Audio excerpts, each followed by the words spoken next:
Hello दोस्तों, मेरा नाम है गौतम। आज हम पढ़ेंगे अपेंडिसाइटिस के बारे में। Inflammation of appendix. अपेंडिसाइटिस एक क्लिनिकल कंडीशन है जिसमें अपेंडिक्स नाम का एक ऑर्गन होता है जो जिसमें इन्फ्लामेशन हो जाती है ना।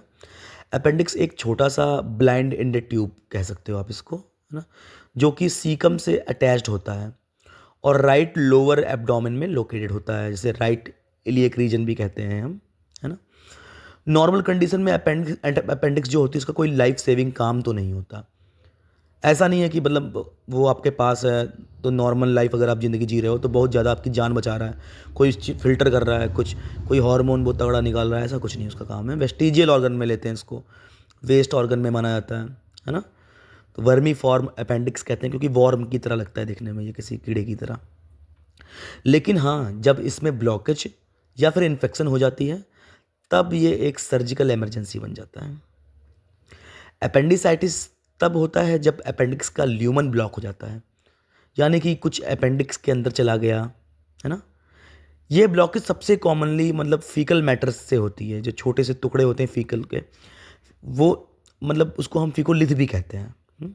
लिथ मतलब होता है पत्थर, है ना। पत्थर को लिथ बोला जाता है। जैसे आपने सुना होगा कॉलीलिथियासिस, नेफ्रोलिथियासिस, है ना। ऐसा फीकोलिथ है। ये स्टूल मतलब लैट्रिन कह सकते हैं, लैट्रिन सी होती है, ये जाके वहाँ पर फंस जाती है। और आपको पता है जो लैट्रिन होती है, पॉटी होती है, वो तो वैसे ही मतलब उसमें बैक्टीरिया की मात्रा ज़्यादा होती है, या वो जाके वहाँ पर ट्रैप हो गई।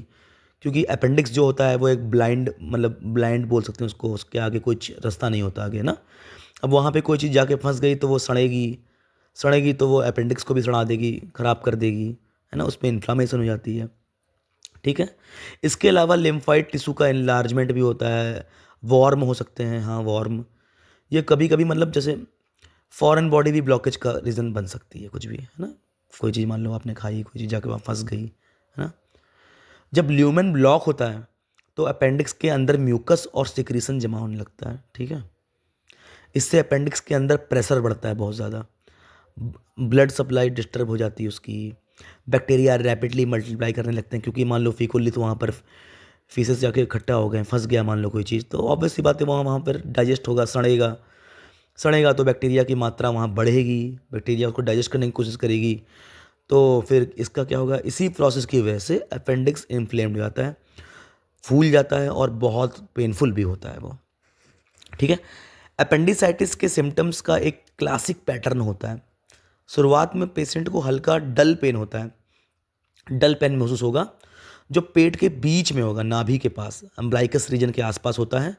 एक्चुअल में ना ये जो पेन है वो विसरल ऑर्गन का है, विसरल मतलब अंदर के ऑर्गन का है, जरूरी अंगों का, है ना।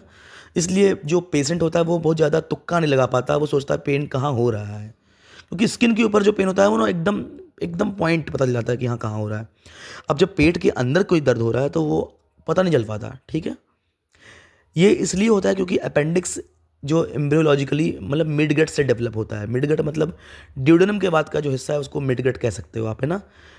और मिडगट का visceral pain periumbilical region में होता है, ठीक है। इस स्टेज पर पेन थोड़ा होता है और पेशेंट एग्जैक्ट जगह पर मतलब पॉइंट करके बता नहीं पाता है। वो कहता है यहाँ पेट में हो रहा था, नाभि के पास हो रहा था। जैसे कोई इमरजेंसी में आपके पास आया तो वो बोलेगा सर ये पेन पहले यहाँ हुआ, यहाँ से घूमते घूमते घूमते घूमते बाद में राइट इलियक रीजन में चला गया। जैसे ही इन्फ्लामेशन बढ़ती है पैराइटल पेरिटोनियम इन्वॉल्व हो जाता है इसमें, ठीक है। पेन फिर शार्प होता है और वेल लोकलाइज्ड हो जाता है और राइट लोअर एब्डोमेन यानी राइट इलियक फोसा में शिफ्ट हो जाता है। इसी पेन माइग्रेशन को एक्यूट अपेंडिसाइटिक्स का हॉलमार्क माना जाता है। ये मतलब पहचान है ये कि अपेंडिक्स का पेन ऐसे ऐसे होता है, ठीक है। बहुत सारे टेस्ट होते हैं इसको मतलब टेस्ट करने के लिए बहुत सारी चीज़ें होती हैं, कई सारे साइन एंड सिम्टम्स होते हैं। राइट पैर को उठा के चेक करते हैं, दोनों पैरों को पास में लगा के चेक किया जाता है ना। रिबाउंड टेंडरनेस भी होती है इसमें, कि मान लो आपने हाथ से पेट दबाया किसी का वहाँ पर राइट इलियक रीजन में, जब आप दबाओगे तो उसको दर्द नहीं होगा, जैसे ही आप छोड़ोगे तो उसको पेन बढ़ेगा, है ना।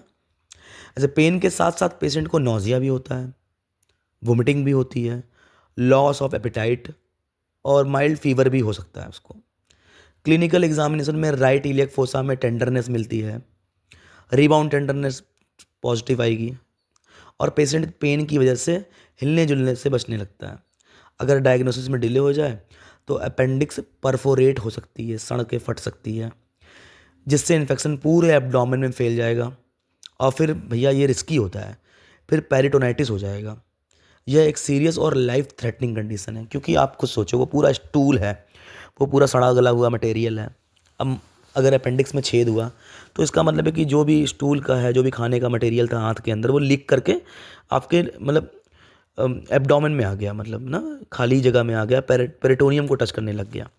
अब फिर पेरिटोनियम में इन्फेक्शन हुई तो मतलब बहुत तगड़ी इन्फेक्शन होती है, बहुत ज़्यादा लाइफ थ्रेटनिंग होती है। ऐसे केसेस में तो कई बार इलियास्टोमी भी करनी पड़ जाती है कई लोगों की, है ना। तो ड्रेन डालनी पड़ती हैं, ऑपरेट करके पाइप्स मतलब डाली जाती हैं, ड्रेनेज पाइप होती हैं, है ना। तो अपेंडिसाइटिस का डेफिनेटिव ट्रीटमेंट सर्जरी ही होता है, जिसे अपेंडेक्टमी कहते हैं। इसमें इन्फ्लेम्ड अपेंडिक्स जो होता है उसको सर्जिकली रिमूव कर दिया जाता है। सर्जरी मतलब दो टाइप की भी होती है, आपको पता ही होगा। लेप्रोस्कोपिक मेथड है, लेप्रो मतलब पेट होता है ना। लेप्रो का मतलब पेट होता है, स्कोप मतलब देखना। लेप्रोस्कोपिक मेथड होता है जिसमें दूरबीन के थ्रू, है ना, स्कोप दूरबीन को बोल सकते हैं ना आप, उसके थ्रू देख के काट के छोटे छोटे हिस्से से निकाल सकते हैं उसको। और फिर ओपन भी होता है, ओपन जैसे ट्रेडिशनल है ये तो, है ना। इसमें जो राइट लोअर एब्डोमेन होता है वहाँ पर एक मैकबर्नी पॉइंट होता है, वहाँ पर मैकबर्नी इंसीजन लगाया जाता है। और भी इंसीजन होते हैं, मैं आपको बताऊंगा, कभी पढ़ाऊंगा। लैंज इंसीजन होता है ना। तो ज़्यादा बड़ा करके उसको और भी ऊपर का तक लेके जा सकते हैं। कई टाइप के इंसीजन्स भी डिफरेंट डिफरेंट टाइप्स के होते हैं। तो जबकि लेप्रोस्कोपिक सर्जरी में छोटे छोटे पोर्ट्स के थ्रू अपेंडिक्स निकाला जाता है। एक कैमरा डालने के लिए मान लो आप एक पोर्ट करोगे, एक पोर्ट गैस भरने के लिए करोगे, इंस्ट्रूमेंट डालने के लिए पोर्ट करोगे, है ना। लेप्रोस्कोपिक इंस्ट्रूमेंट होते हैं जिससे कि आप क्वाटरी कर करके काट के बाहर निकाल दोगे उसको। अर्ली डायग्नोसिस और टाइमली सर्जरी करने पर पेशेंट यूजुअली कम्प्लीटली रिकवर कर ही जाता है। हाँ, और कोई कोई लॉन्ग टर्म प्रॉब्लम किसी किसी में होती है, ज़्यादातर नहीं होती है। और उसमें ही लॉन्ग टर्म प्रॉब्लम होती है जिनका लेट हो गया है, अपेंडिक्स फट गया हो, पेरिटोनाइटिस हो गई हो सीवियर। हाँ, अगर अपेंडिसाइटिस को अर्ली स्टेज में ट्रीट कर लिया जाए तो कॉम्प्लिकेशंस अवॉइड की जा सकती है। लेकिन अगर ट्रीटमेंट डिले हो जाए तो परफोरेशन, एब्सेस फॉर्मेशन और जर्नलाइज्ड पेरिटोनाइटिस जैसे कॉम्प्लिकेशन डेवलप हो सकते हैं, जिनके लिए ज़्यादा एक्सटेंसिव ट्रीटमेंट और लॉन्गर हॉस्पिटल स्टे भी हो सकता है। बहुत तगड़ी तगड़ी एंटीबायोटिक डालनी पड़ सकती हैं उसमें, है ना। वॉश करना पड़ सकता है अच्छे से पेट को। इसीलिए क्लिनिकल पेन का पैटर्न, स्पेशली नाभि से राइट लोअर एब्डोमेन में पेन शिफ्ट होने का मतलब बहुत इंपॉर्टेंट साइन मानते हैं। इस पूरे कॉन्सेप्ट को एक सिंपल लाइन में समझा जा सकता है कि अपेंडिसाइटिस अपेंडिक्स के ब्लॉकेज और इन्फेक्शन की वजह से होता है। शुरू में पेन नाभि के पास होता है, बाद में धीरे धीरे करते करते राइट लोअर एब्डोमेन में शिफ्ट कर जाता है। और इसका डेफिनेटिव ट्रीटमेंट सर्जिकल रिमूवल है। मतलब ये कि यही रास्ता ही है कि उसको काट के निकाल के फेंको, है ना। नहीं तो वो सड़ेगा अंदर और भी ज़्यादा दिक्कत कर देगा। और सर्जिकल रिमूवल ऑफ अपेंडिक्स होता है, ये कंडीशन कॉमन होने के बावजूद सीरियस हो सकती है।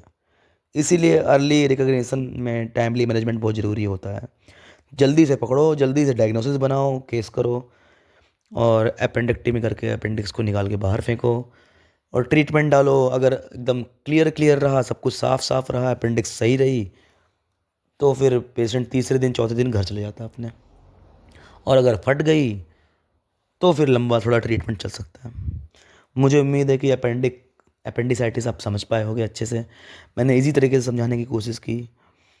थोड़ा आप लोग भी जाकर पढ़िएगा इसको बुक के अंदर कि पेरिटोनियम क्या होता है ना।